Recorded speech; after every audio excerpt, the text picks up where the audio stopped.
Hello and welcome to the Bovasin Outdoor Chronicles. My name is Jared. And my name's Garrett.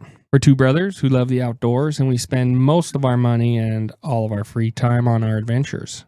From working all week To playing all weekend. we find ourselves surviving the week to live on the weekends.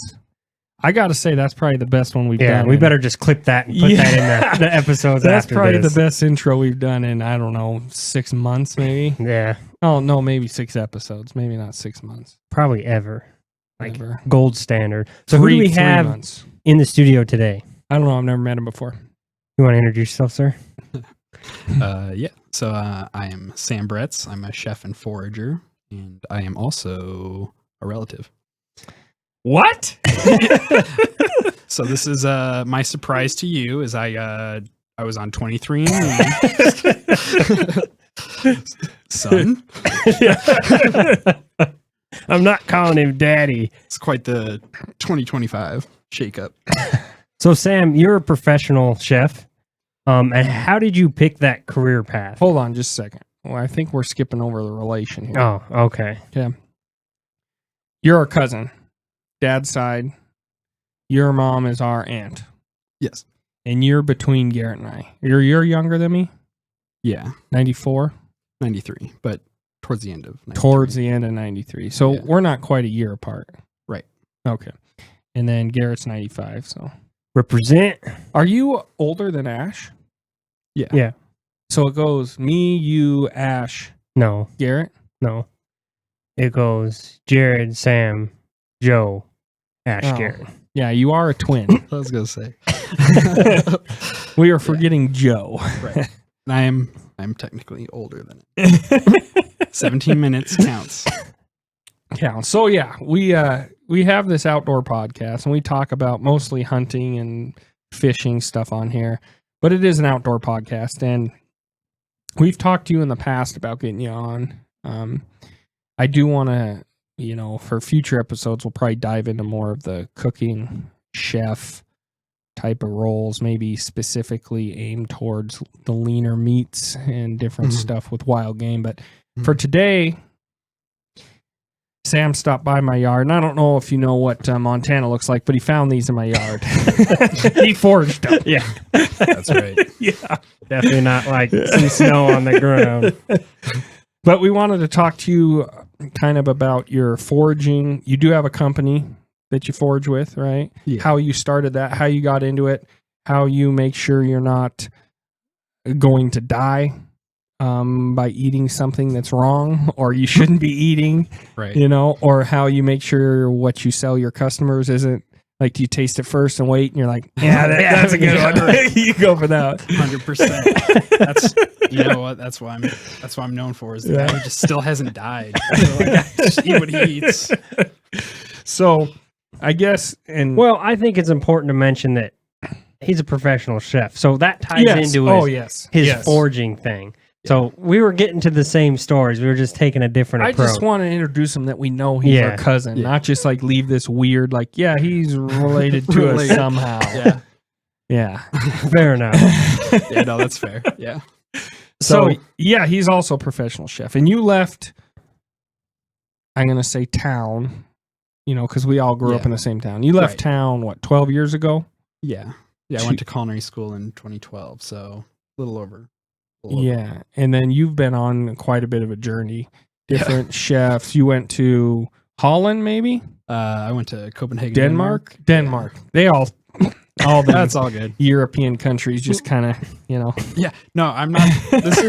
I'm not even joking. I was there, and it was like a few days into working at that Michelin restaurant, and I asked a few of my coworkers, like, "Oh, what part of Copenhagen do you live?" And they all lived in Sweden, and I didn't realize Sweden was like that close. I was like, most of my coworkers live in a completely different country, and they like take this train that goes under the sea or river or something. Yeah.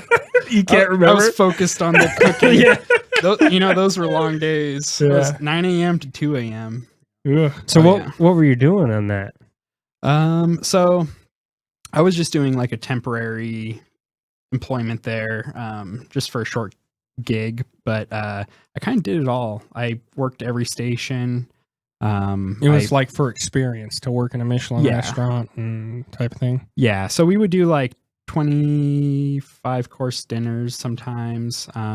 It depended on like the day, because there were certain days where we would be tasked with like coming up with our own dish for the menu, and then that would be one of the courses that we'd actually give people for free. People just had to make sure that they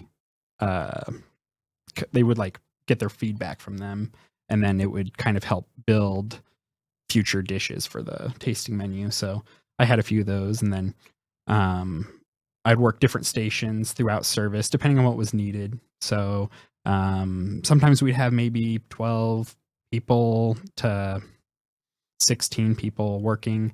Other times it'd be only like 6 people working, and depending on how many people you're serving, you got to do like 8 courses or something. It's a lot of managing and working with each other, but it was really fun. Did you have a favorite dish you remember there that you're like, that was solid?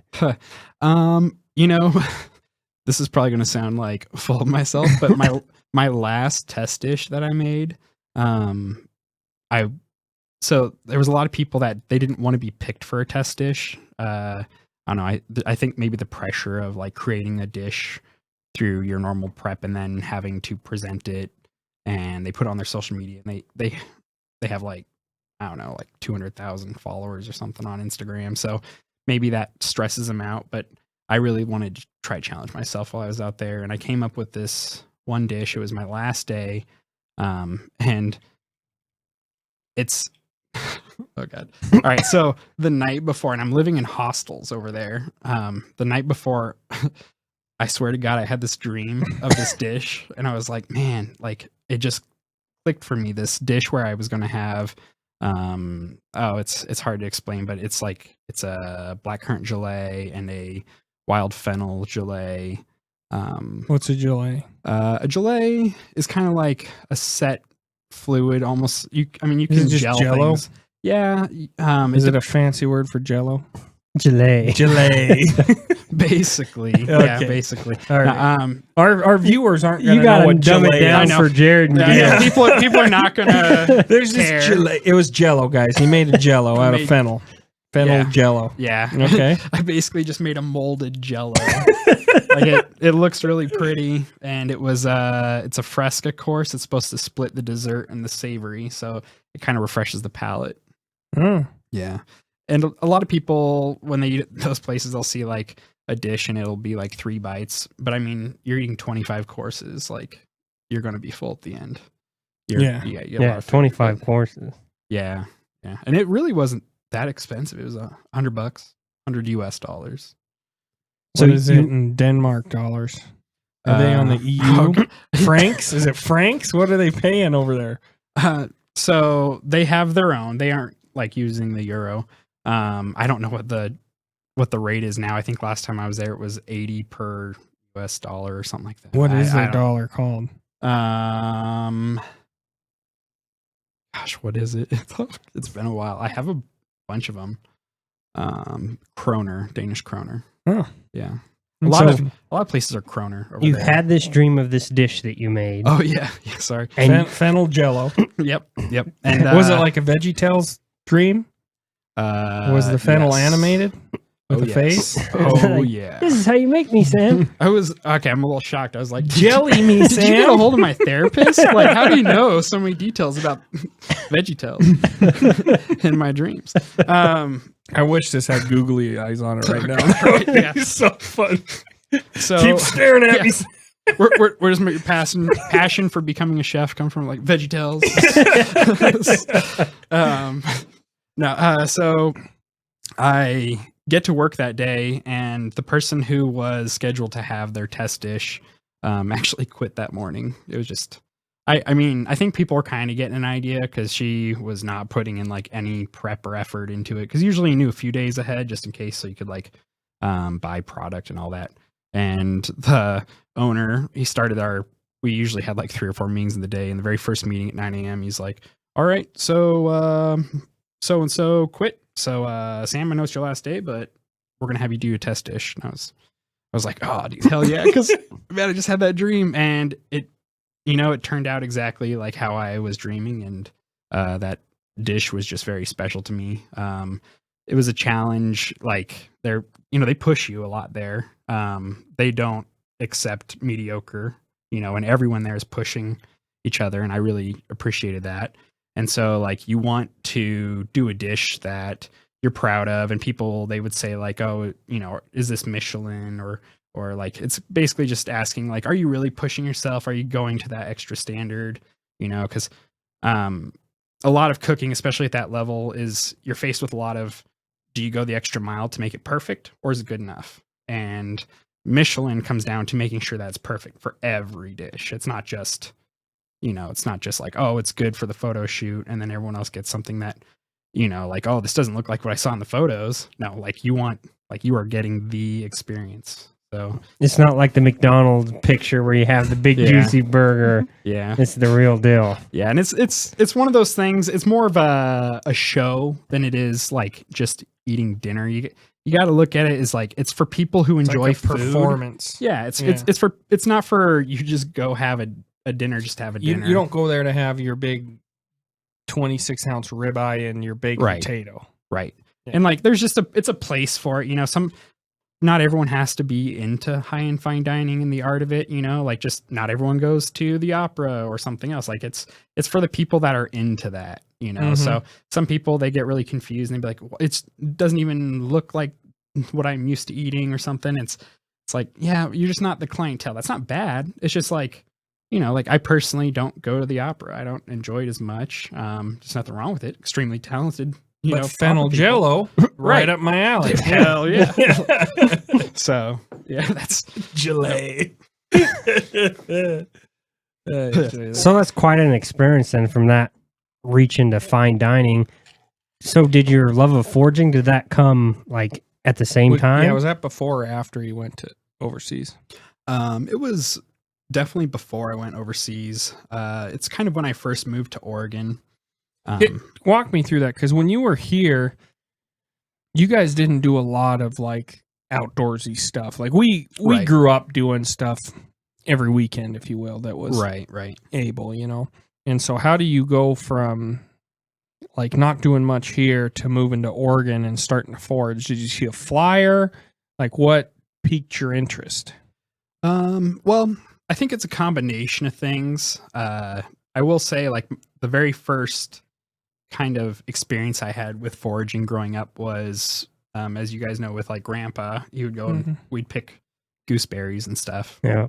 And so I think that's probably where I first started to get it. I have a lot of good memories just walking the creek and picking gooseberries. And I don't know, there's just something cool about like, I think it's like a chef thing as well. It's like you get to see these ingredients that it's just different to see them in the wild, untouched by man. Right? It's like raw, pure type. Yeah, and it's crazy. I mean, people have no clue like how much is around us that is just I don't know, like your common, like a Queen Anne's lace, like a carrot. People are like, oh man, you're telling me there's a wild carrot out here? I'm like, it's probably in your driveway, like you probably have it around your house somewhere in your yard, and you just call it a weed, but it's a carrot. So I know when you were here and you walked around my yard, I think we had like 4 or 5 things growing in my yard. You're like, oh yeah, this is mustard. I had a few different types of mustard, but I think that's kind of, I felt special when you found them, but then I Googled it later and it's like fucking everywhere. And I was like, this is a goddamn weed. This ain't special stuff growing in my yard. That's the thing about foraging though, is you kind of like when you recognize a plant and you are able to actually positively identify it, you see it everywhere. You're like, how did I miss that? Yeah. It happens to me all the time. Like for example, mustard, when I first was like just identifying different mustards, I was out on the coast, the Oregon coast, and I would go to the valley because there's a ton of it out there. And I just didn't realize what it was. But when I started to recognize it, I just realized it was all over the coast. I didn't have to drive like an hour away. It was there. I just didn't know. Yeah. I just saw, like yellow wildflowers. I didn't think, oh, that's mustard, but it unlocks it for you. I think that like the modern food system, everyone's so like, oh, it comes from the grocery store. There's a real big disconnect from like, oh, this food is around me. Oh yeah. Like, Yeah. meat comes from the grocery store. It's like, no, meat comes from an animal, you know? So there's that huge disconnect in society. And then as you were saying, Our society. Yeah. It's so manufactured. Yeah. Well, it's interesting too, because like you kind of see history through food too. Like you think of a place, and like for example, Sweden, and they have wonderful chocolate, right? Or Switzerland, they have wonderful chocolate. They don't have cocoa beans there. You know what I mean? Mm-hmm. So like understanding what's wild in a certain area kind of also shows history of being like, okay, how did this place get cocoa beans? Or for example, a lot of people think tomatoes for Italian food, but you know, they come from the Americas. So it's like it's relatively young. Yeah. So like as far as history of Julius Caesar wasn't eating pizza with tomatoes on it. Right. Yeah. It's like I don't know all the history, but you know, I know the Nightshade family came from the Americas, and you know what? That freaking irritates me because them Italians are so proud of them pasta dishes, and they tell us that we don't do it right. We're the originals. You don't do it right. Yeah. Marinara sauce is from the Americas. That's I don't know about that food that based the tomato, but okay, make marinara sauce without tomato. Well, it's like, I mean, what would you consider Caesar salad? What type of food would you consider Caesar salad? Gross. Probably like Italian, right? Yeah, I've or Greek, you know, stuff like that. It was made in Mexico, but it's at Caesar, right? Yeah. So I'm thinking Caesar, but it could be like Caesar. Yeah, I get it now. Does that have anything to do with Little Caesars? That's right. Can we do that meme where a bunch of like triangles and stuff come across my face? Yeah, put it up in post. Not a sponsor.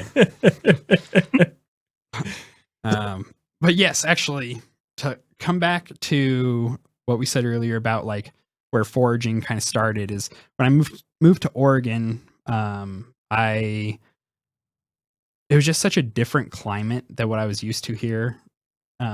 Growing up in South Central Montana, where like here it's that high plains desert, you got like cactus and stuff, and then Oregon's got that rainforest, and there was something about it, just like all the green and not having snow on the ground like half the year, that I just loved being outdoors and in the forest. And I think that tied with restaurants kind of let me explore foraging, and a lot of it was self-taught. I've been mostly self-taught. You can, it's not like someone has to tell you what plants there are. There's a lot of information online, and it's just about getting out there and just trying, and don't eat things without knowing what it is, this looks like a wild carrot. Yeah. Crunch. Right. So a lot of eat some hemlock. Right. I have videos of like when I very first started foraging, and I was wise enough not to like eat the mushrooms. And I had a video of these mushrooms, and I was like, yeah, these are totally like chanterelles. Like it was a joke video where we're pretending to eat them.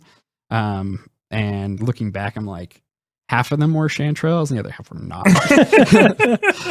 I mean, I'm glad I didn't eat them, but there's a lot of people that will just eat like a wild mushroom without knowing what it is. And I'm really bold with foraging. Like I will eat a lot of stuff that a lot of people are probably, like the average person would probably be scared of. But define what do you mean? Like it's rotten and you eat it? No. Or like you're like, I really don't know what it is, but I feel like it has like a maybe a little too high level of cyanide or something in it, Mm-hmm. Like you shouldn't eat it, but like you kind of want to try it. Like there's certain plants that like there's have to eat a lot of. Yeah, right, exactly. Like there's a toxin in them, but it depends on how much or what type of toxin, and there's a lot to. So I don't like encourage people to eat like that stuff, and I always tell people like to be cautious of that. But the reality is too, like a lot of those toxins, like the rule is the dosage makes the poison. So like cyanide is in a lot more things than people think. Apples. Yeah, apples. A lot of the like stone fruits have it. I made a sorbet one time out of cherry blossoms, and that I foraged, and that had cyanide in it. I did a test to make sure it was below what the FDA How requires. do you test it? There's certain strips. So like mine was water based, so I did a water based cyanide strip. But you can buy test kits and stuff. Good to know. Yeah. So I just wanted to make sure it was there. I mean, it did find traces of cyanide, but that's expected. I'd be shocked if it didn't. I probably would buy a new test because I'd be like, all right, well, it's failed because I know it's in there. So it's like a matter of how much, and I think we calculated it. In order for it to cause damage, someone would had to have eaten like 18 liters within 30 minutes, which is like insane anyway. And we didn't even have that much to make. So, I mean, that was just kind of an example though of like, yeah, it has it in there and some people might be afraid, but if you really look into that kind of stuff, like there's trace amounts of a lot of things. It's about being aware and, knowing, like being aware of what you're ingesting and being cautious with it. Cause like, especially with foraging, you could get some mushrooms that have been around places that have like high levels of metal and all that. So be aware of what you're getting, but also like, be a little adventurous. You can't, it's not really an easy one to get into if you're like super afraid of everything, because you got to go out and try. You got to go out into the forest and like get plants, maybe don't eat them, but like you got to actually go out and do it. You can't just be too afraid to go out and do it. And I feel like a lot of people, they're too afraid. They're like, oh, mushrooms they really intimidate me because, so many can kill you. And it's like the reality is that's not true. Most of them are totally fine. There's a lot that you just don't want to eat them because they taste horrible. But like actual ones that'll kill you from like one bite are like, I mean, I don't know enough about Montana mushrooms, but I know just in the whole Northern America, there's very, very few. People are usually a little dramatic about mushroom poisonings, but it's good. It's going to be safe. It's going to be on the safer side. What about someone who's like really into wild carrots?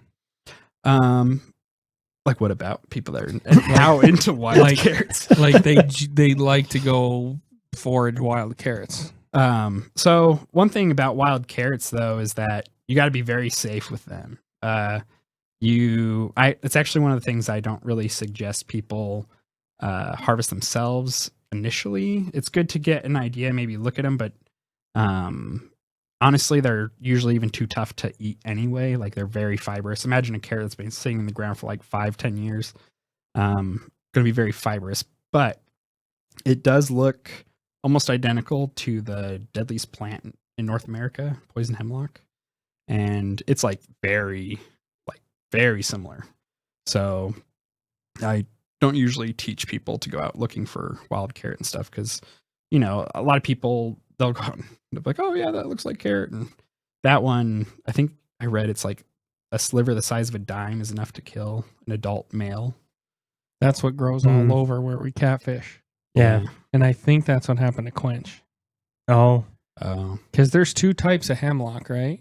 I believe there's water hemlock and poison hemlock are the two big ones that are the bad ones that we have. But here. you can get sick from kind of touching just one of them. I was reading. Oh yeah, even smoke inhalation. Like people will go and burn piles of it. Like in the Midwest, I was in Iowa and there's tons of it around, and they'll do burn piles, and then it's up in the air and people breathe it in. It's a bad toxin. It's the deadliest plant we got here. It's not the deadliest toxin, but it's, they killed Socrates with it and stuff. And yeah, it's no joke. But we don't know what happened to Quench. They can't explain it.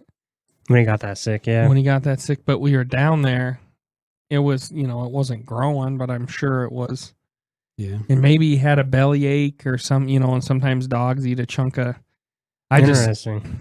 Yeah. So what is it, the portion of foraging that you like so much? Do you like it's kind of like, you said being in nature, but is it like the hunt of trying to find what you're looking for, or like just being immersed and like looking around? What's the part that tickles your fancy? Treasure hunting? It's there's multiple things I like about it. I do love the fact that it's kind of like a treasure hunt. I like that it gets me out into unique places. Like there's always a place to go, like a new environment or something. There's always, like, as the seasons change, there's always something new for me to kind of go and grab. I love also, I get a lot of satisfaction out of being a chef that I get to use those ingredients.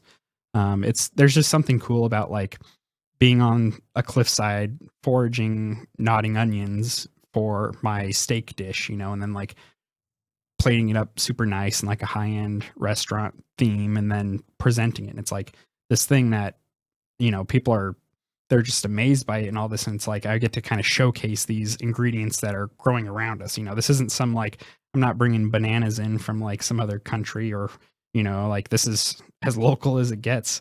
And, you know, it's fresh. I get to pick it myself and it's free, you know, as a chef. Like if I'm picking it as a chef for myself, like it's ingredients that I get to save on, you know, like wild onions and stuff. How does that work with like the FDA? So it's kind of dependent on jurisdiction, I'm sure. I don't know who all hears this, so I don't really know too much about like with Montana's regulations.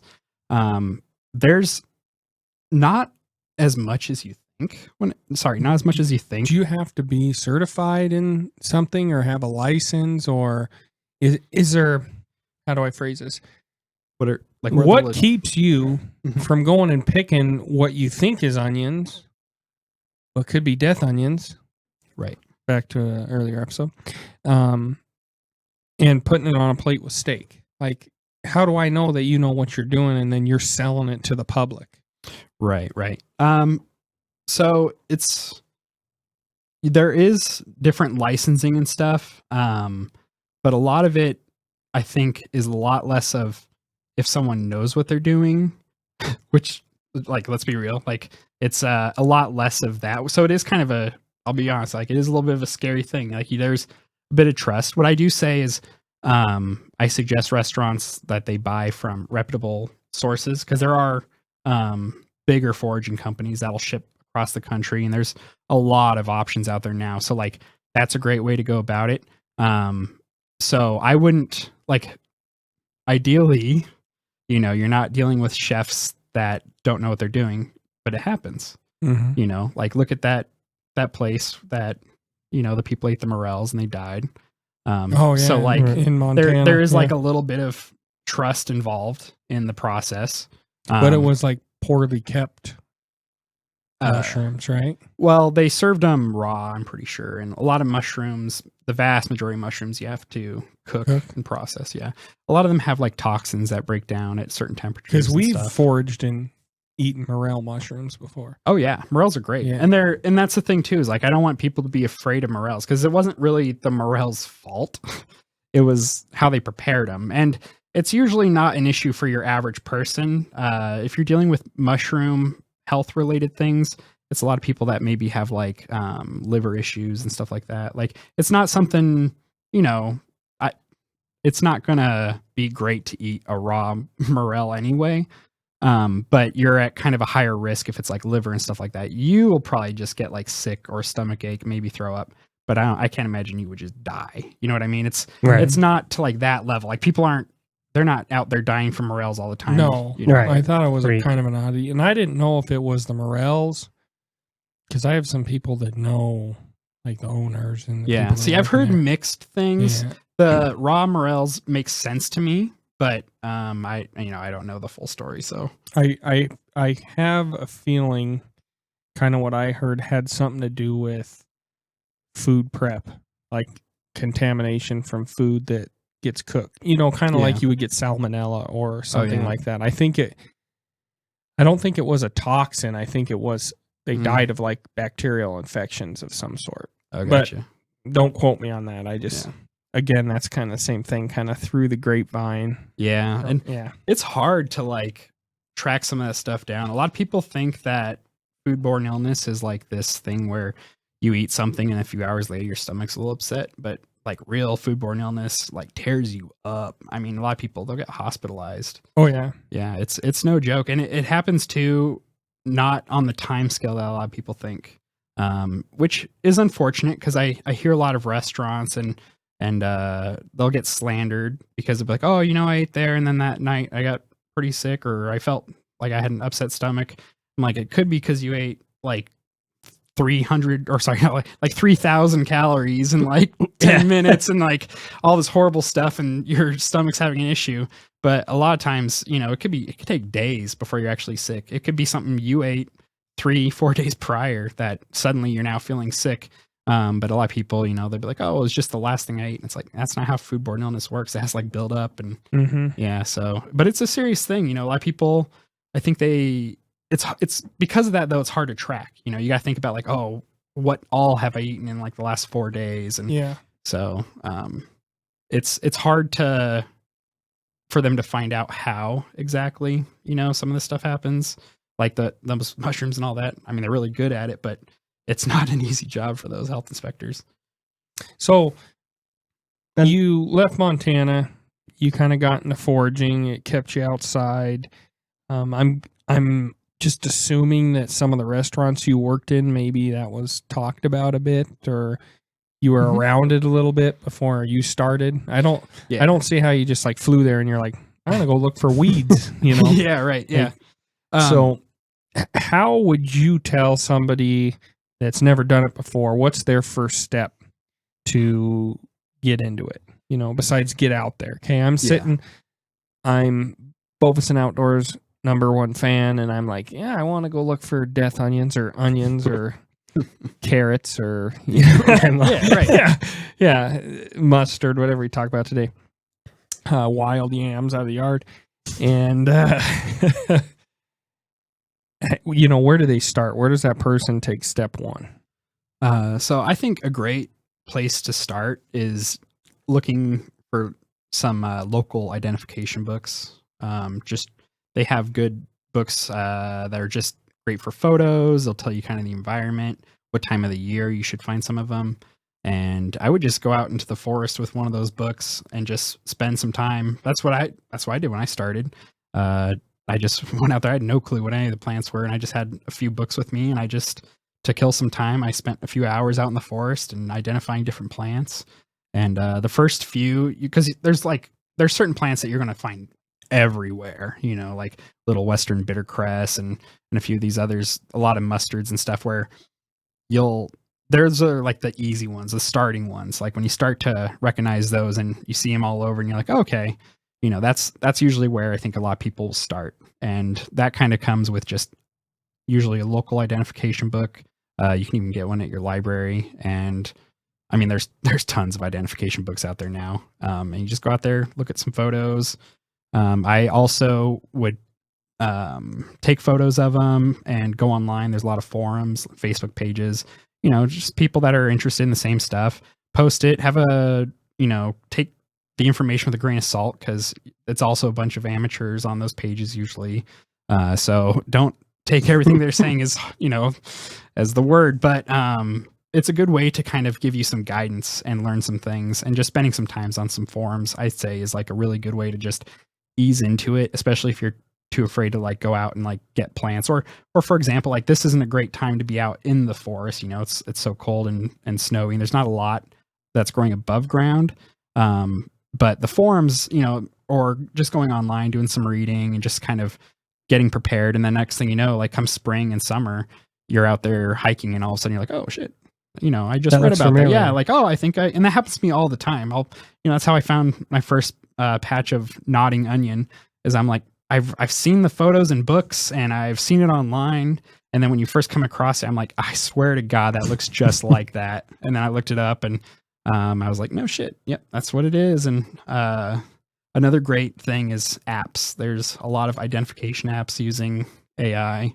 They're not perfect, but they're really good at like getting a starting point. Class. Holly downloaded one after you had it, and she went around our whole yard taking pictures of shit. Yeah, and that's fun. It's cool. Like but it will tell you like this is in the mustard family, or this is in the whatever family. Yeah, so like that's what I like. Is it gives you a starting point, and then you can go from there to kind of identify it. Say like you might have a reference book for a lot more plants, and then you use the reference book, but to start you can just find out on the app like, okay, well it's kind of that, and then you start to see patterns. Like you're like, okay, mustard greens or mustards look like this, especially if you forage throughout the season. You're like, okay, I know that the plant looks like it's in the mustard family just by how it grows, and like this is an allium, or like that because of how it grows and stuff.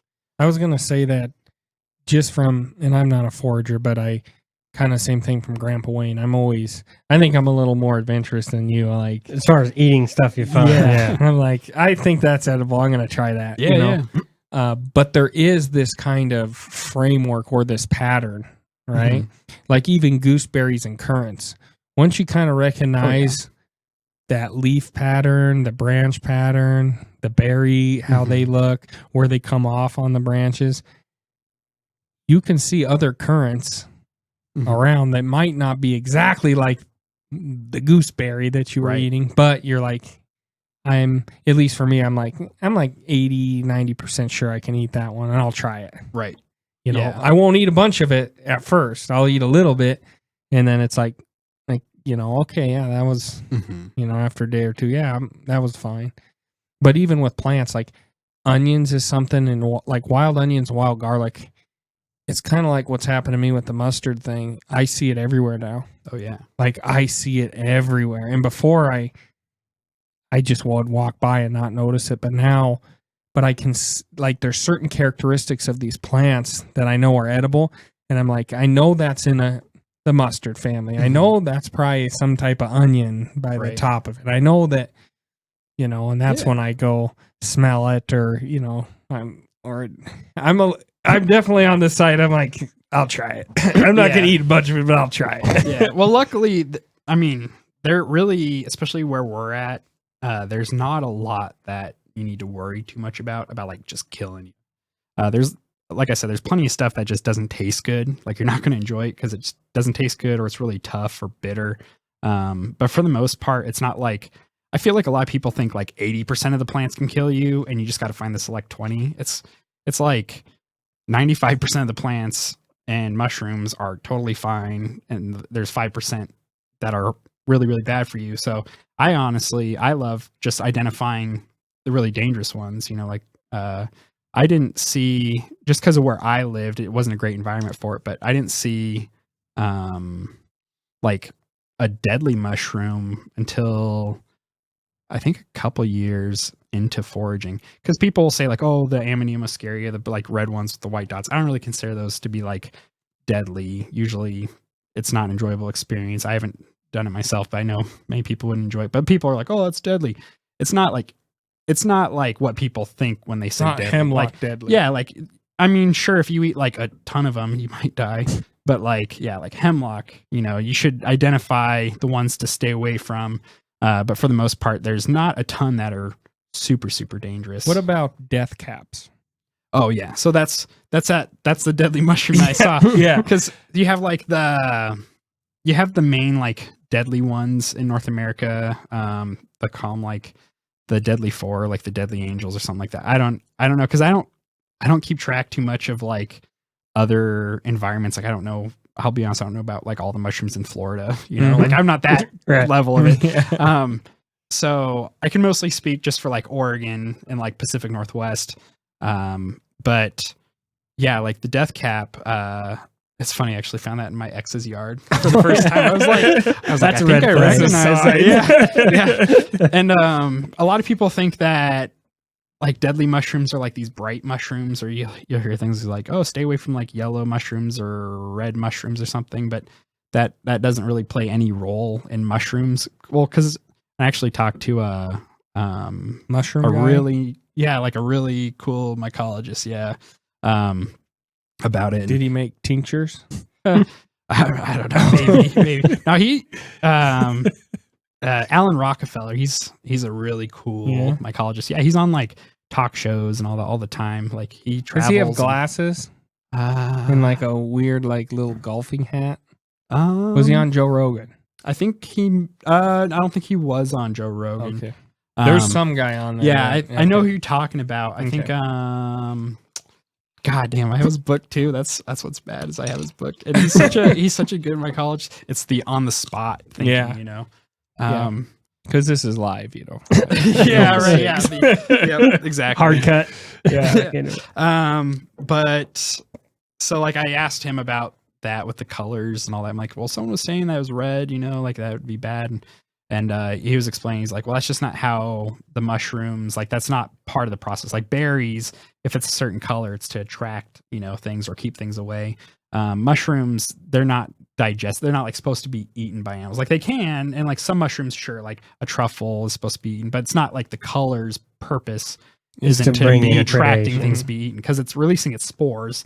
You know, there's no benefit to it really being eaten in most cases when it comes to mushrooms. So my experience with death caps, or lack of experience with death caps, is when I proposed to Holly, we hiked up in the back of these mountains, right? Mhm. And I was foraging everything, and I came into this creek bed and it was full of wild garlic and wild onions. Nice. So we had stuff to make soup because I really hate that dehydrated backpacking food. Yeah. So like I will bring like cooked roast that's like cooked very slow till it's dried out. So it's like thick jerky, right? Mhm. And then I'll throw that in with like some chicken broth or beef broth powder and boil it. And that's kind of like a soup to have up there.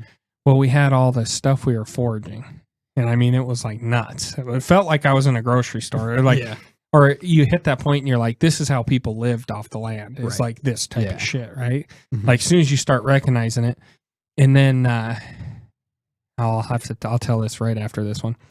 But I'm like, we should find some mushrooms. Right? I know that there's these, I call them puffball mushrooms. Yeah. But there's like, I don't know if that's the real term. Yeah, there's puffball mushrooms. Yeah, but they're just like around, and I knew they grew up there because I've been up there all times of the year, and I've seen them growing. I've seen them when they dry up and they like get hard and they roll around and you kick spores out of them, and they're bad then. Right. Well, I'm like, there's going to be some in this top meadow. So we go up to get them, and they're coming out of the ground. You can see the tops of them, and I'm like, oh shit, yeah, let's, I think these are them. And I'm like, but you have your app. Let's just like make sure they look.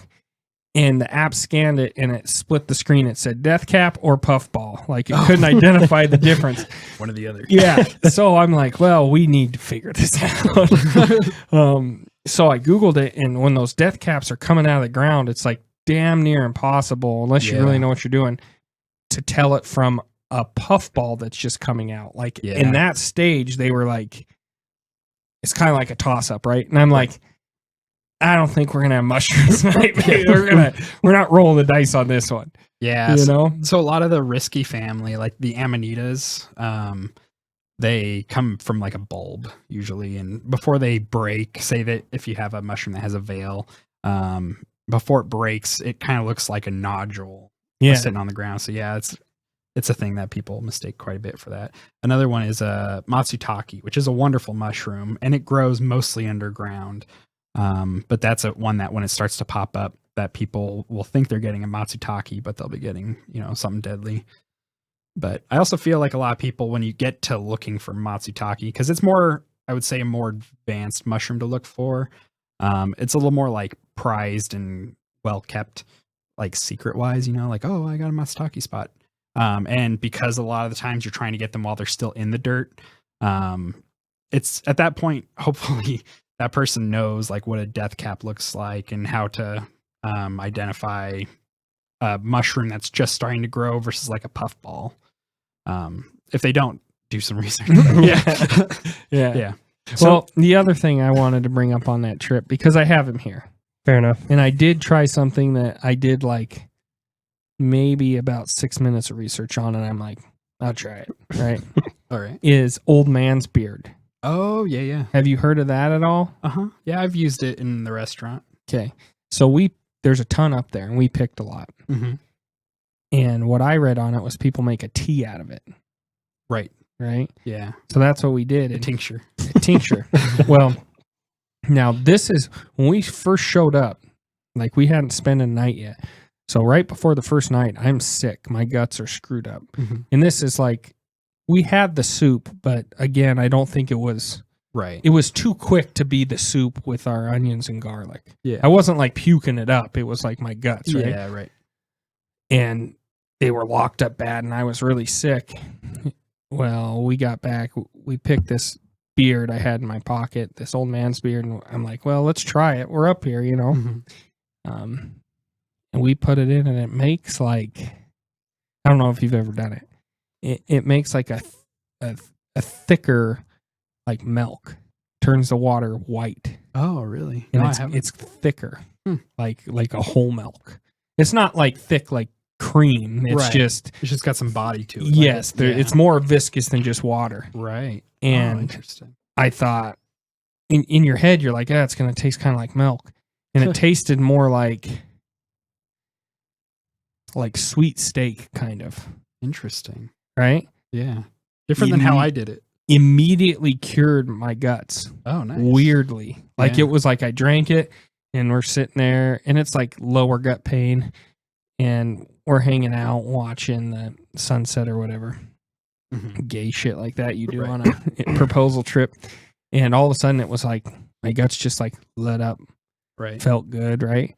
So the next morning I'm like, this is miracle drink. Right. Like I'm going to make some more of it. It was so gross. I couldn't drink it the next morning. It did not taste the same. I don't know. yeah. I should have picked new stuff. I just redid right. but So yeah. my perspective of that story is you went up there, you ate something, and then you don't remember, and then you got back and made up your magical milk juice drink. It didn't taste the same. I the next think day? if I have a picture of the milk juice, we'll post it here. All right. All right. So how did you prepare that? Yeah. I dehydrate it and then I fry it. Really? Yeah, which is kind of Like like, in what? Like I duck just- fat, pig fat, oil? I mean, I just use regular oil for that one. canola oil, avocado oil, I do well. sesame seed oil. So like normally if I'm frying, I'll use rice bran oil. But if I think at the time I was doing a blend of canola and olive oil, just flavor and for the smoke temperature, like the smoke point. But yeah, we just fried it and it just made kind of a cool crispy component. Some of What did them, it taste like?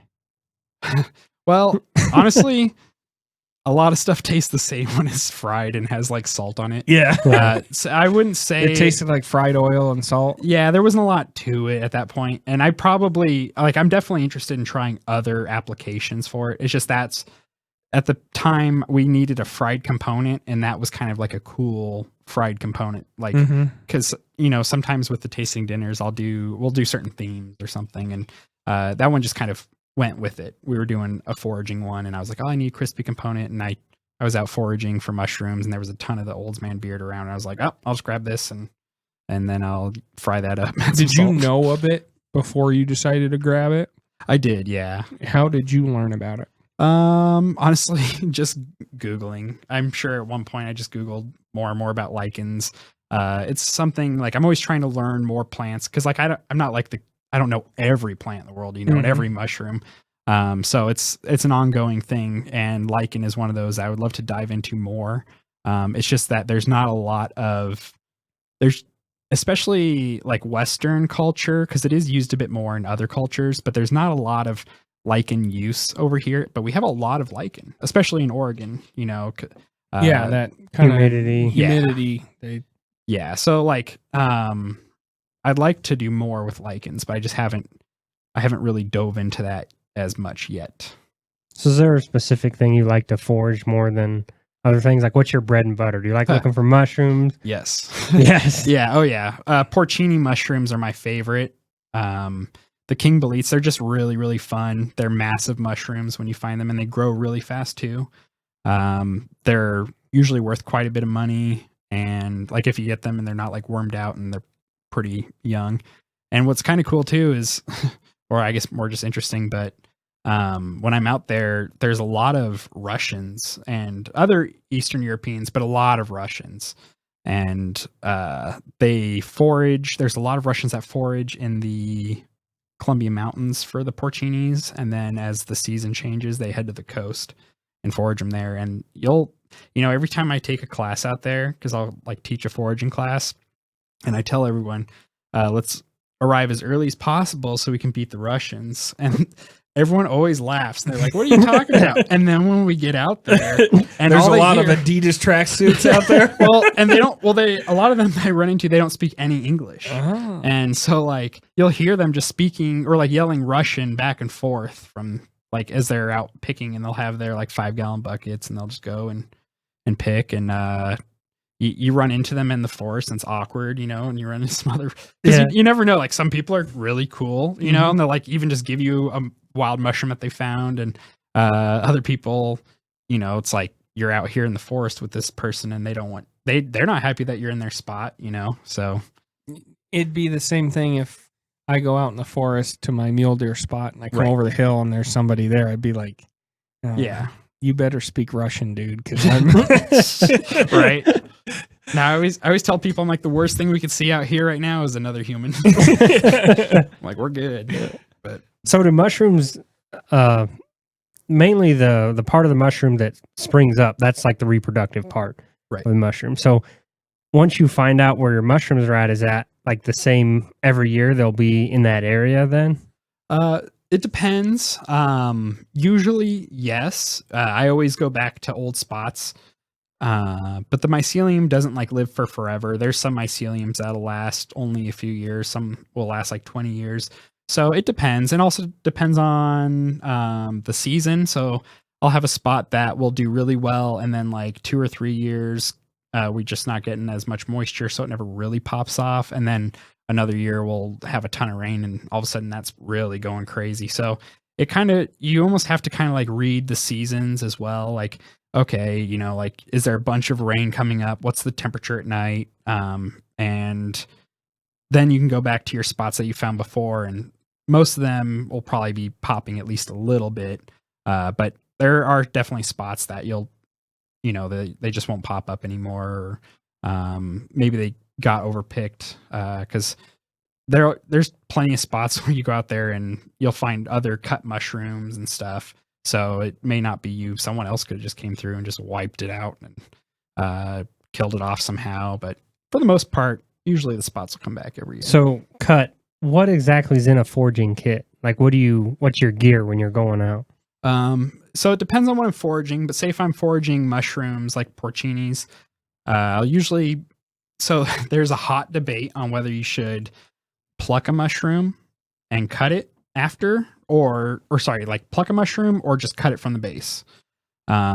It's, oh my God, it gets heated. Like I've had people chew me out because I usually pluck for most mushrooms, and it's because, well, I don't like to leave a huge trail behind me. Like if I'm porcini hunting, if I do say I trim off some of the base with a peeler, then I'll hide the peels so that, I don't show other people where it's at. Because like when I'm out foraging, I'm looking for peels too, and like other cut bases. Especially if I'm looking for a new area, I'd be like, okay, they're around. GPS. Yeah, I got something that's got your spots. Oh yeah, my GPS. Yeah, my phone is like just filled with foraging spots. But so it's usually I bring like a peeler and a knife and like a mesh bag. I always bring multiple bags just in case. That was like one of my rules, is always bring a second bag, because there's always something else that you'll find. Oh man, I really want this, but I don't want to like take this this thing and make all my mushrooms dirty or something like that. So I always have multiple bags. And for the most part, it's like some water. Make sure you have like a phone or whatever, like so you don't get lost. And a knife is good for like trimming up mushrooms and stuff, like a little pocket knife. They make special knives and all that, but really you don't need anything too fancy. It's a mushroom. Yeah. I'm sure there's a couple $100 like mushroom knives, handcrafted. Oh yeah. Yeah. Oh yeah. No, like I don't have one, but I mean, there's gear for everything. Yeah. You can have a special knife that's for cutting the bases of mushrooms, but it's really just a blade. So I don't know. I kind of feel like the Sitka bros have infiltrated the mushroom hunters. In our realm, there's these guys that wear Sitka's a brand of clothing. We pick on it. We call them Sitka bros, but it's really expensive clothing. Right. And some people utilize it, but a lot of people just sit in a truck in a $500 coat. Right. Kind of the same thing. Like, do you need a mushroom-based knife? Probably not. No. Right. Exactly. But I'd be interested to know if they're out there doing it in Sitka camo. If you see one of those guys, if you see a guy in Sitka camo out there, walk up to him and say, "Hey, do you have a special mushroom-based knife?" Is the camo that shitty? I'll see him. No, that's funny though. I like that. So Not a lot of gear needed for foraging mushrooms. Like if I'm out picking huckleberries, they have like you can get berry rakes and all that, and that's if you want to rake berries. But there's different kits, but usually just a bag. It's just food that's sitting out there. You just go pick and put in a bag and then take it home, clean it. That's usually the pain in the ass part is the cleaning. It's you pick 15 pounds of mushrooms. Now you got to clean them all, and that can be a little monotonous, especially if it's like a day in, day out thing. Kind of like gutting rabbits. Yeah, I was gonna say like going rabbit hunting. Yeah. You go back and you fill a tailgate full of bunnies, and it was fun getting them. Oh yeah, but then it's like I gotta process 35 bunnies tonight. That's rough. Yeah, and like for me, it's one of those things. Like I've kind of geared my foraging company more towards teaching classes and less about selling to restaurants. And that's because it's one of those things that if you make a hobby a job, it kind of loses its magic. Right. Yeah. And say like a restaurant wants me to pick 10 pounds of chanterelle mushrooms. They don't care if it's pouring rain. You know what I mean? Mm-hmm. Right. And are you going to go miles in the mud, out there For mushrooms? for like, and you got to clean them and all this. And then at the end, how much can you really charge? You know what I mean? Right. So it's not like a lucrative sort of business as far as the product itself. Like mushrooms can make you some good money. But for most of the year, if you're talking like berries and wild onions and stuff, like no chef's going to buy, $20 a pound wild onions. So I enjoy teaching the classes a bit more too, actually teaching people what to look for and all that. And I think that's a great way also for beginners so that they can actually have the guide with them and I can show them, oh yeah, this is exactly like, this is the leaf pattern you look for, kind of teach them a little bit of the terminology and how to read the environment. I bet it helps with you learning too. Cause I've noticed when I teach something, it's like, there's a whole nother level of mastery that comes when you're teaching the subject. Oh yeah. Like there's so many different lines and different stuff that you knew about before, but when you start teaching it, they kind of like connect. Yes. And, stuff clicks. Yeah. And that's, I just love that for both sides too. Cause then if they ask me a question, it could be something I had never even considered, like, oh, blah, blah. And it's like, oh yeah, I haven't really thought about that. That does make a lot of sense, Mm-hmm. Yeah. So what's the name of your foraging company? It's Bretz Foraging. Bretz Foraging. Yeah. Very unique. We will pop that right here. Yeah. Bretz Foraging. Do you have a website? You know what I used to? I've taken a little bit of a break from the foraging just because I haven't been in Oregon for a bit. And I was trying to decide because now I'm looking at opening up that ice cream place. So I'm trying to decide where I should be prioritizing my time. Because that's my thing too, is I take on a lot. And foraging's always there, but I've taken a little bit of time with the restaurant side of my life. So I haven't, as you guys know, I move quite a bit. I'm like a traveling chef, so I kind of have to like move to an area and then like build up kind of an idea of like some good spots. Because when I'm teaching classes, especially mushroom season, I'll be honest, I will often go like the day before and just scout out an area to see what kind of stuff is up. Like I'm not going to bring them to a mushroom spot if there's like no chanterelles popping, so usually I have a pretty good idea of like spots before I take them. So when I move to a new area, then it's kind of hard because I got to get all the new spots. Start and like, over, and like the seasons change. So it's like, I can't really find mushroom spots till the mushrooms are out there. So Right. Yeah. And I mean, there's lots of seasons and growing and all that, but most people seem to be more interested in like the foraging of mushrooms, not as much of the onions. But you can also do like this is a wild onion while you're out there picking, wild mushrooms. So is there a holy grail? As far as like product to find, like you want to know about some of the rare or like the highly sought after foraged items and like US? if I'm likening this to us hunting, right? Mm-hmm. And that non-typical double drop tide mule deer. No, I'm getting That's excited. Quit talking. Whoa. Quit talking. That's like the holy grail, right? Right. So what is there a thing in foraging that's like, you found what? You know, like not many people find, but when you find it, it's like kind of a big deal. It's like a Yeah. There's definitely, it depends on where in the US, but I'd say like for Oregon, it's probably going to be if you find like a really big truffle. That would be something I'd be like, holy crap, you know, like a prized one. Mhm. I mean, for most people, it's probably just a truffle in general, you know, like a white truffle. But if you find like a really big one, that's always kind of a cool one to show off and be like, dude, holy shit, like I can't believe we found that. And you know, they're worth quite a bit of money, so that's kind of the like holy grail. But there's other really nice ones too, like matsutakis. You know, you can, God, I've seen those going for like $60 a pound at some places. So there's like those certain ones where it's, you're almost finding like a 20 or like $20 bill sitting on the ground, and those are always the really fun ones. But I would say like a truffle's probably the holy grail. You found any truffles? Oh yeah. Mm-hmm. What's the difference between black truffle and a white truffle? Well, I mean, they're two different mushrooms, but it's more like what similarities they have, because the similarity that they have is that they both grow underground, usually at different depths. From my experience, I don't have as much with black truffles, but from my experience is that white truffles are a lot shallower than the black truffles. They also fruit at different times of the year. Right now is a great time for white truffles, and then as we get more towards like the early spring, we'll have more of like the black truffles. Have you found both? I have only found one black truffle, but I'm usually not targeting them. Mm-hmm. I prefer the white truffle. It also just kind of makes me more money. But I also would say like I don't have a solid black truffle spot.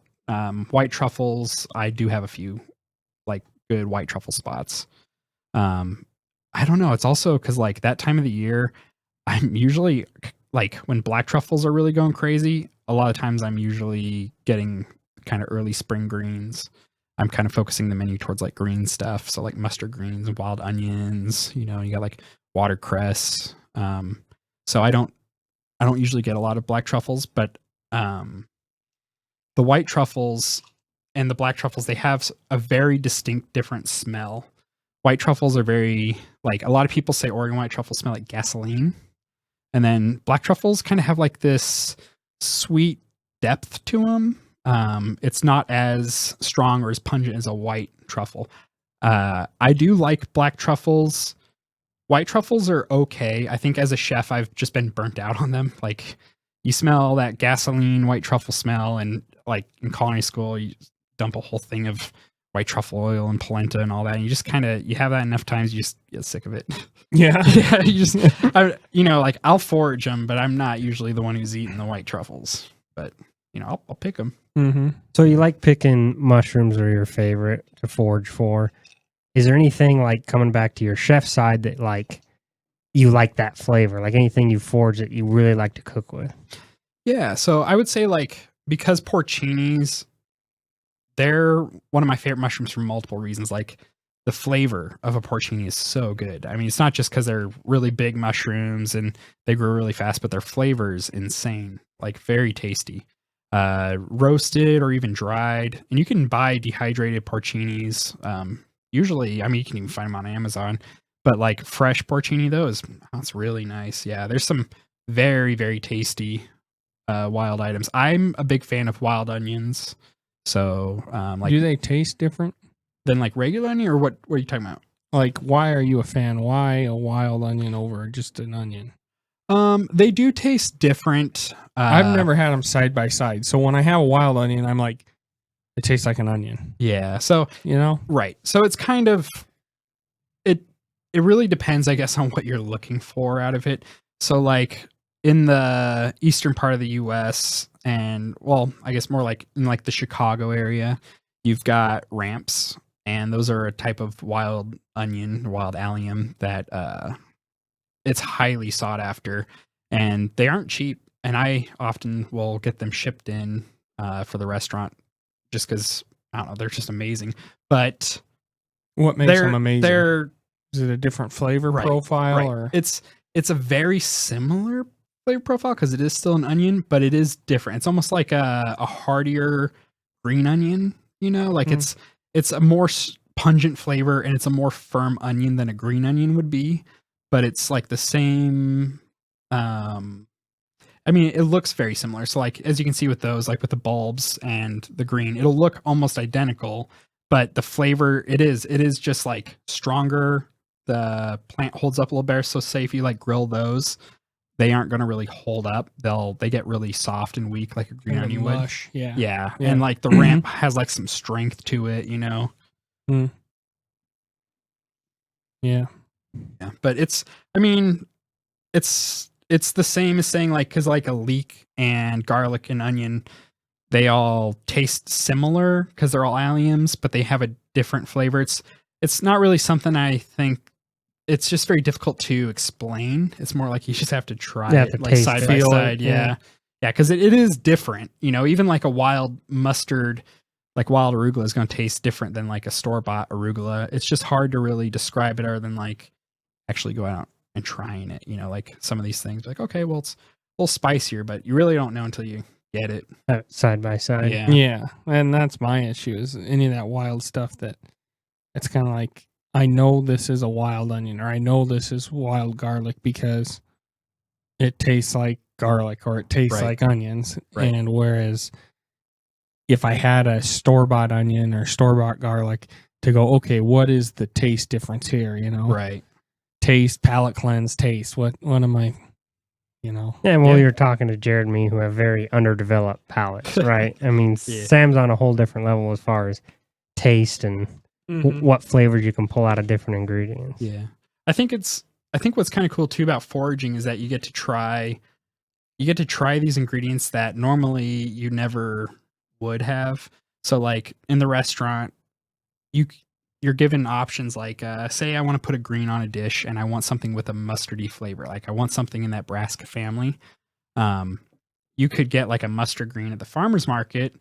You could maybe get a microgreen, or I could go to this like bog and pick like bog mustard greens and have it on the dish. And it's like, where else are you going to have bog mustard? You know, it does taste almost identical, you know, or very, very similar to the mustard greens that you're, you know, getting at the store. I mean, it's different because it's wild. It isn't going to be the exact same, but it's close enough. And it's one of those things that like, it's got that unique factor to it. It's like, oh yeah, this isn't just a mustard. It's bog mustard that grows in this specific area. And yeah, just kind of, it adds a cool factor to it. Cause like, especially when you're doing high end fine dining, a lot of people want a story or something, a part of their dish that is something that they can't get at just like Walmart. That's what you're paying for, right? Yeah. It's the uniqueness of it, you know, like it's not just something that they can make themselves or something like that. You know, but it's ironic because it is kind of.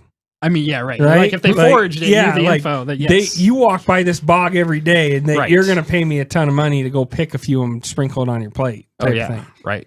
You know, yeah.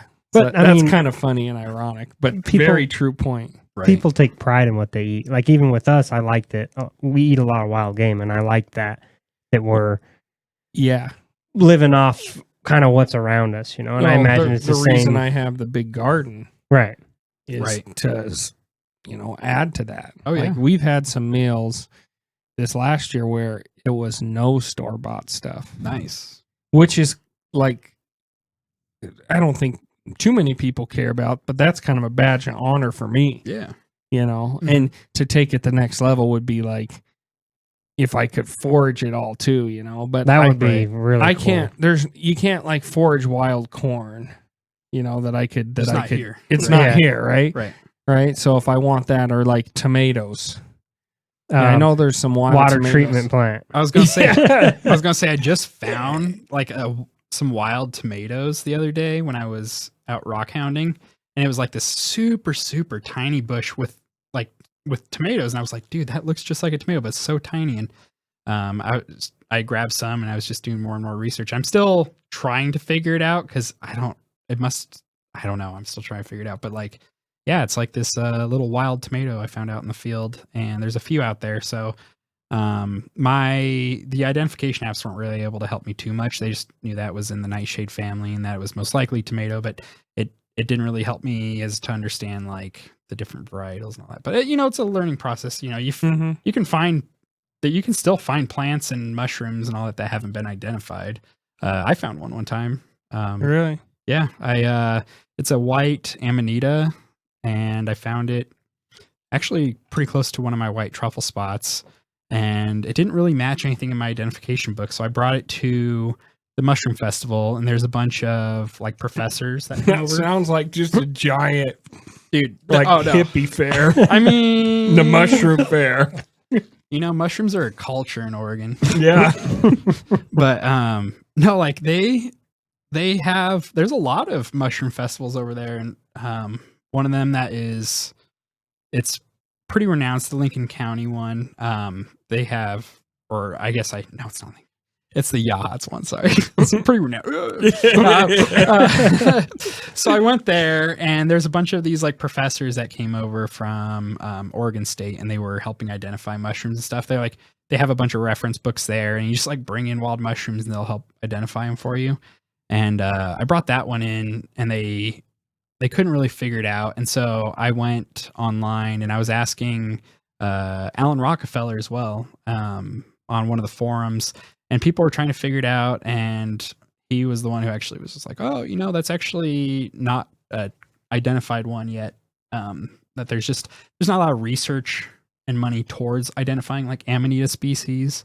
So there's still possibilities that you can come across, different varietals and all that, and find a mushroom that no one has officially identified yet." So you could name it? I don't know the full process of it. I've been asked that. I don't know if I have the authority to. I did contact Oregon State though to like let them know about the area. I've done that a couple times with certain things. Like we found a gnome plant one time, which is like this parasitic plant that it grows on mycelium that is a parasite to trees. So like the tree has a parasite, which is a mushroom, and then the gnome plant grows from or like lives off the mycelium. It's like a parasite on a parasite. And interesting. Yeah, it's a weird plant because it looks almost like it has a flower coming up, but it doesn't use the energy like a regular plant would. It's not like a flower. I don't know. You'll have to look it up, like monotropes and all that. They're very interesting. They're parasites on parasites. And they did have a reference for it, but I think they asked if I could bring in or like show them I don't know, there's a whole process. It's been years, but their last sample that they had of that, or species or whatever version of that, was like in the 90s. Not long ago, not too long ago, but still it was kind of cool to like update a couple of their things and be able to help them by like, if I find something cool, I'll be like, "Hey, here you go. This is I think I found something." So yeah, that's pretty cool. And I just through school we did a lot of plant ID, and one thing is like time of year matters so much. Oh yeah, because even you have your ID books or your dichotomous key, and you're trying to go through all this stuff, and it's like, well, it doesn't have leaves because it's fall, right? I remember when you had to do that. Yeah, and Garrett specifically, in the true Mason style, waited to the last minute. And I remember going out with you when we had identified plants, but it was like snowy and all the plants were dead. Yeah, so we were like digging through snow and looking at these dead, curled up plants, trying to identify what they are. Yeah, that was hell yeah. I just like plant ID expert mode. I remember we were going hunting, and I'm like, well, like you said, once you start to identify these, you see them everywhere. So I'm like, wow, Jared, look over there. There's this, there's this, there's this. And he stops and turns to me and goes, "You're ruining it. Just shut up." I did. I'm like, I don't care what type of sagebrush this is. It's fucking sagebrush. Now shut up. We're trying to hunt deer right now. Yeah. Sam should look have at this. Oh, look at this. Appreciation. And I'm like, he's like, actually, that's not sagebrush. That's the bluebell sagebrush of the southwestern plains. Sagebrush. And I'm like, shut up, dude. No, that's very much me. I'll be like, "Oh, that's not that type of wood sorrel. It's this wood sorrel." I don't care. Yeah. But yeah, that's pretty good. So, in all your foraging, primarily in Oregon, is there one thing that you have the hardest time finding? Like that you've went out and you've looked and looked and you can't find it, or is once you kind of know what to look for, you know the area? Yeah, it's I would say one that it took me a lot longer than it really should have was wild fennel. Just cuz like You didn't have the dream yet. right, I didn't have the dream, which by the way, I did forage that fennel for that. Full circle. Yep, I went to Free Christiania, which is like this it's like I don't even want to get into it, but it's like a town inside of a town in Copenhagen, and I went and foraged along there, and I had a bunch of stuff already, so I knew I had to use the wild fennel for something, and that just happened to be what I used it for. But I did forage that in Copenhagen, and I'd say fennel, when I was on the Oregon coast, there's fennel around there, but it's just not as common. But then when you get towards more of the valley, you find it. But it just took me forever to find it for the first time. And I don't know, now that I found it, that's another thing too, though, is like, you know, when, like we were saying, like you see it everywhere. Another thing is like the springtime, when everything is blooming, is a great time to identify plants, because, you know, the flower is a great way to also not just identify, but then like spot it other places. So now, like when I'm looking for wild fennel, I'll wait like say around June.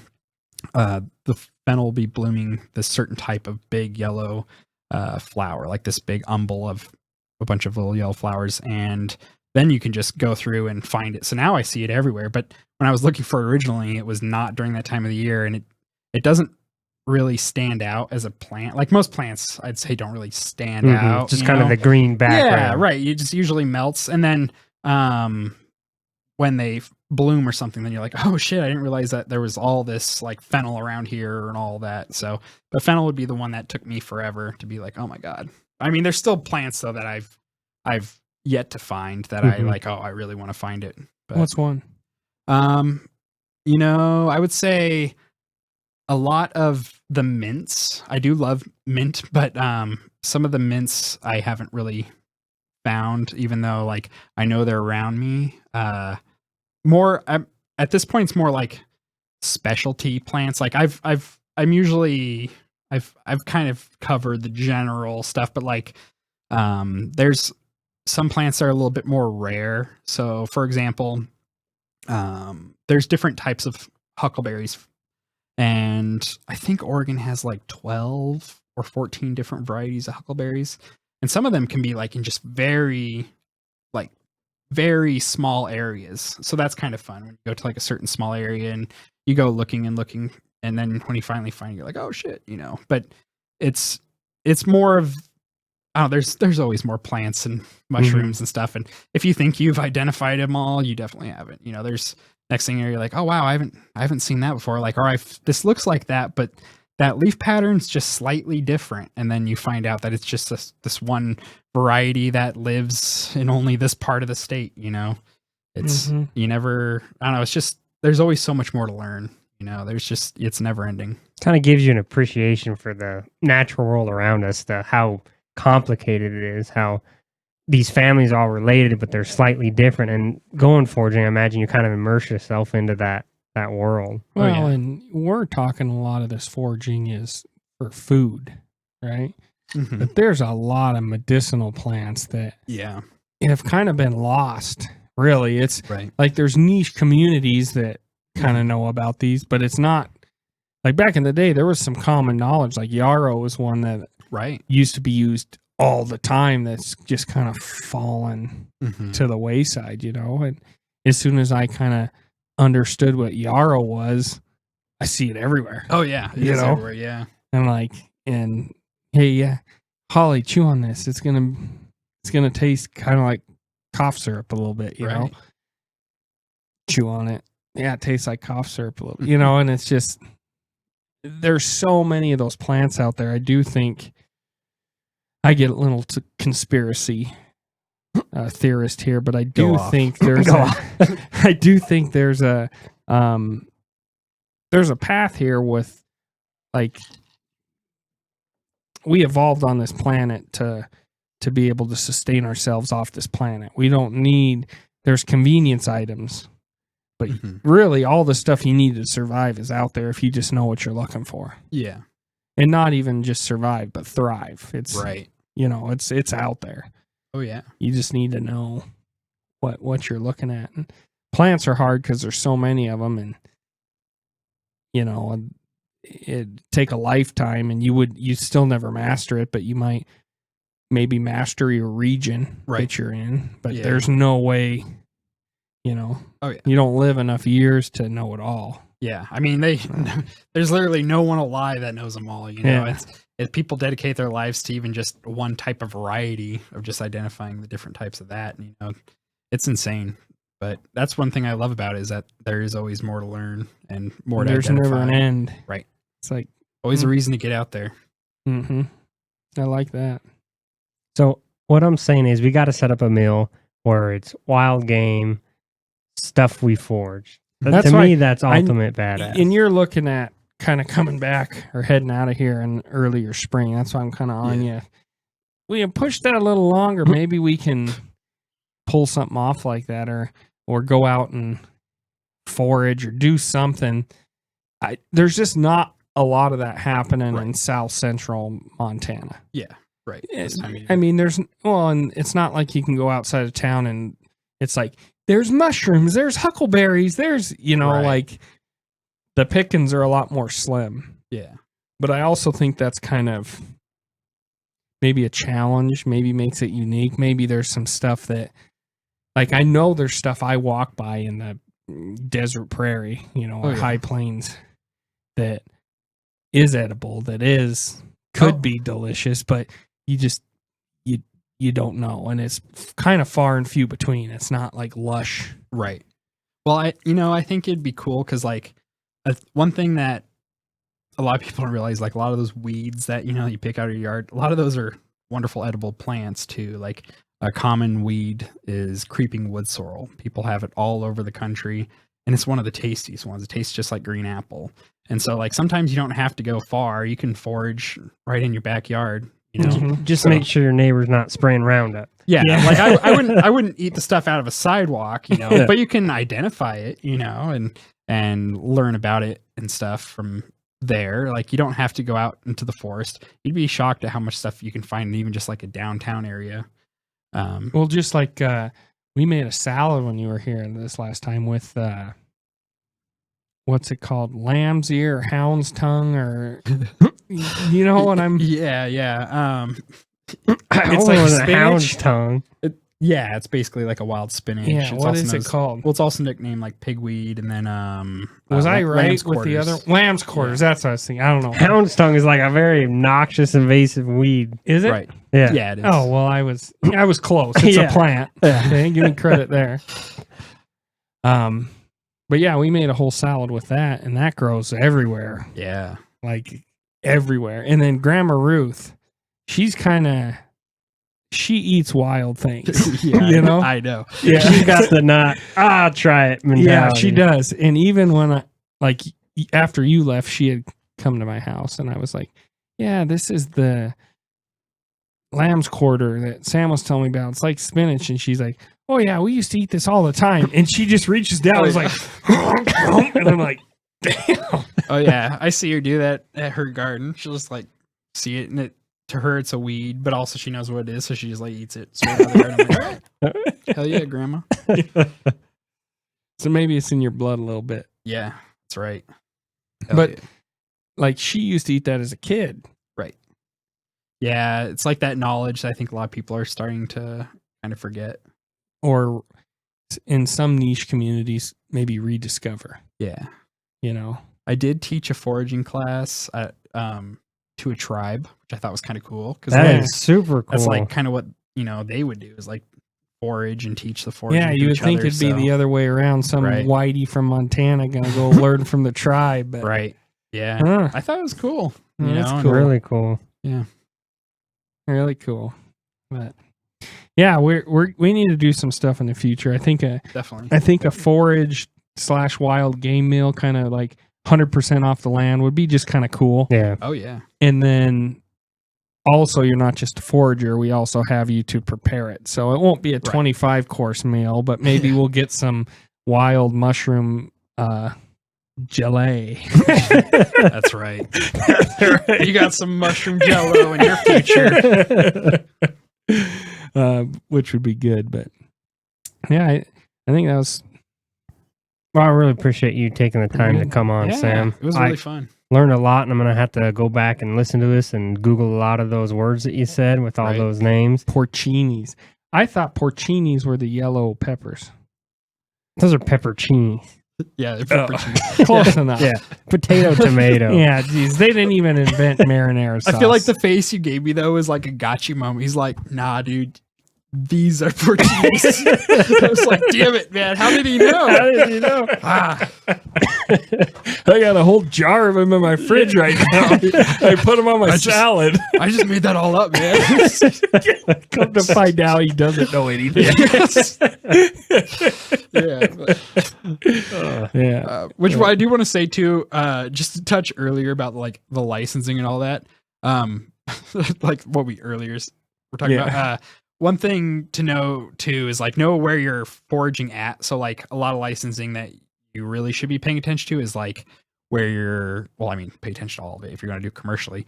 But even if you're not doing it commercially, make sure that you are, if you have like permits for certain areas, there's like national forests that require certain permits.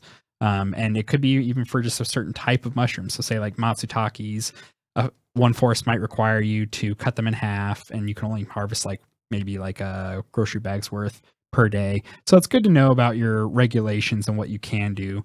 But for the most part, at least in the Pacific Northwest, again, I can't really claim for everyone, but usually the regulations around foraging are a lot more relaxed than you think. You know, even in parks, a lot of parks in Oregon, you can even forage if it's public, as long as you're not destroying things. Like you can harvest some stuff.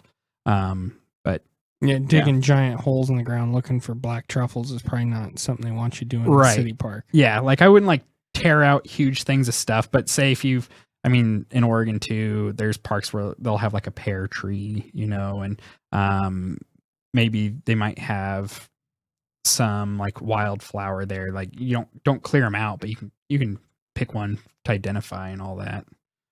Well, also I find it hard to believe that, and it maybe knock on wood here, but to try to regulate, like, hey, you can't pick that mustard green out of the park's lawn. Right. Like that would be like, excruciating amount of like officers or people watching that. You know, some of this is so like it's just growing there naturally. It's just part of the ecosystem. Like it's not. Yeah. So like a great example of what you're talking about, I think, would be foraging for seaweed. So there is currently a seaweed season in Oregon. However, like intertidal seaweed is relatively protected. So there's certain things in certain places you shouldn't go and forage. And before the season, though, is like before they created the season, because it's relatively new, is the rule was that you could get seaweed if it had washed up, but you couldn't go pick it itself. However, like kind of what you're saying is like, it also depends on like who's enforcing it and regulating. I'm not saying people should go and do it, but it's one of those, like, that's the reality of it. You know, if we're talking about like regulations around foraging and all that, you know, they aren't really enforcing as much because I think it's probably not as big of an issue. I feel like if it became more and more popular and people were actually having like more issues with things, like people were over harvesting a certain area, then they might throw in more regulation and stuff. Yeah. But justified regulation. Yeah. Or you got a commercial guy come in and he's paying 2 or 3 boats with heavy machines that are dredging seaweed off the bottom floor and scooping hundreds and thousands of pounds of it up. That's a little different than the locals like feeding themselves for dinner. Yeah, or like even harvesting like maybe 5 wild mushrooms or something, or you know, even like a small bag of mushrooms is fine.